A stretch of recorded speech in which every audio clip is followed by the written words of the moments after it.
Dostlar, assalamu alaikum. Sizler men Barpik KG YouTube kanalı. Bizde dünyanın bulunmuştan görüp çıkan mekendişler, çarpakiller, amanslar var. Tuğanlar şul qoçqar satılады eкен. Jaşı qanday ma'lumotni bersiz? Jaşı 8. Jaşı 8 ekan. Boyun biyiktigi 1-3. 1-3 deydi. 1-3, 1-4. Şu an ortası tuğanlar eti qarı ekan. Afgan ha? Afgan. Qoçqar ekan tuğanlar.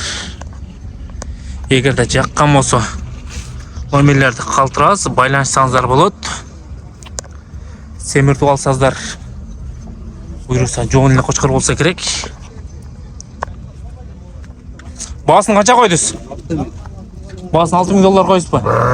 Бағасын $6000 қойып тұр. Құйрық жақтарына көргөздік. Құйрық үшінай. Қарчаға жақтары. Жүні түліп түшіп отаткен, еті арық болған үшін біраз кеш қылған ұқсайды. Дарегін айта кетсіз? Дарегі Өзгөн. Өзгөн шары, Өзгөн районы. Адыр айлы. Адыр айлында шулақ азға байланышқа шыға бересіздер. Телефон номерлерді қойыңыз.